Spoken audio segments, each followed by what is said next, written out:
That seems to be the common denominator of most 9/11 conspiracy theories, that somehow the U.S. government knew those attacks were coming, yet let them take place anyway.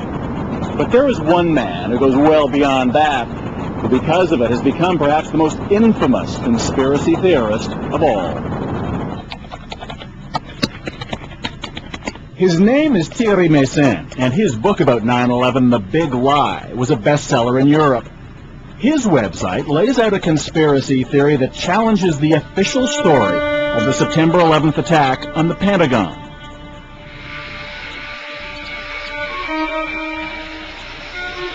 What we've been told, of course, is that about half an hour after the first two planes crashed into the Twin Towers in New York, a third hijacked aircraft, American Airlines Flight 77, hit the U.S. Defense Headquarters in Washington, killing everyone on board and 125 on the ground.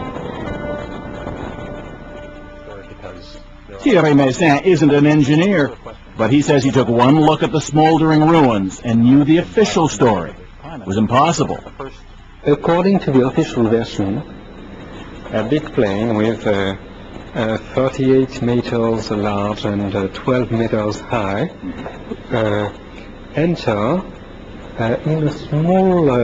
in a small door like that into the Pentagon and disappear. That's obviously stupid.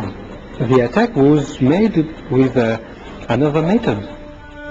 What other method of attack, you might well ask? Given the size of the hole in the Pentagon and the lack of large pieces of debris, Meyssan concludes the impact could only have been caused by something much smaller than a 767, like a surface-to-air missile. And who could have been behind that?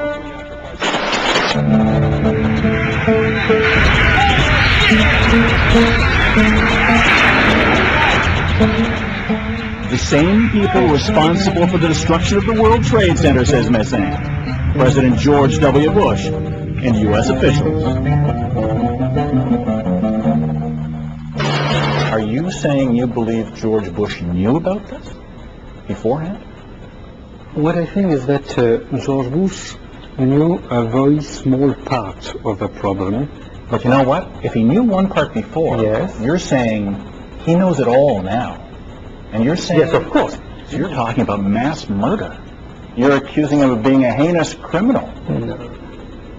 When Mr. Bush decided to make bombardments in Iraq, how many people he kills?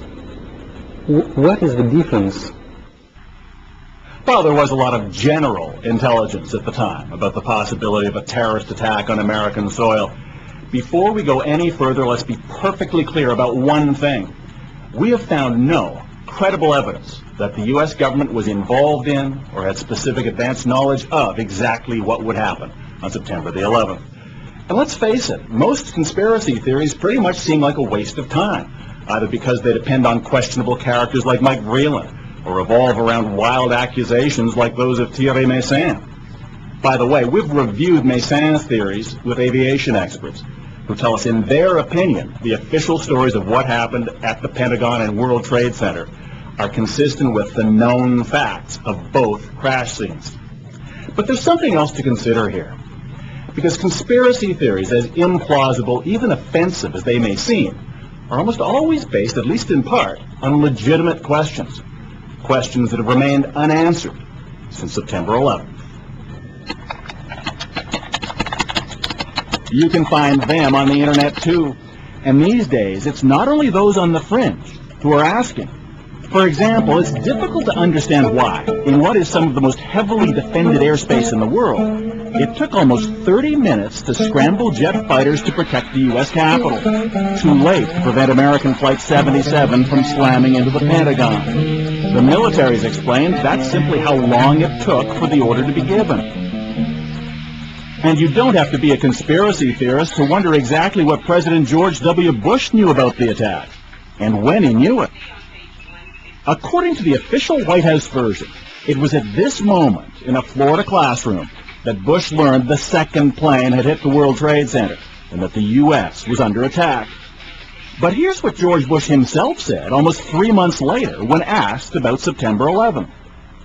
I was sitting outside the classroom waiting to go in, and I saw an airplane hit the tower of a TV. You know, the TV was obviously on, and I used to fly myself, and I said, well, there's one terrible pilot. And I said it must have been a horrible accident. But I was whisked off there. I didn't have much time to think about it. Now, wait a minute. George Bush was told about the second plane while he was inside the classroom. So you just heard him describe seeing the first plane crash on television that day. But that's impossible. No one saw the first plane crash on TV on September the 11th because the videotape of it didn't surface until the next day. So how could George Bush have seen what he said he saw? Of course, there's always the possibility the president simply misspoke. He has been known to do that. But that's precisely the point. It's that kind of inconsistency, especially on the most thoroughly documented day in history, on which conspiracy theories are built. And as we'll soon show you, there's a lot about what happened before and after September 11th that demands a closer look. When we come back, conspiracy or coincidence? The long, tangled history of the Bush family and the elite of Saudi Arabia. We had a very nice reunion with friends. Very pleased to be here.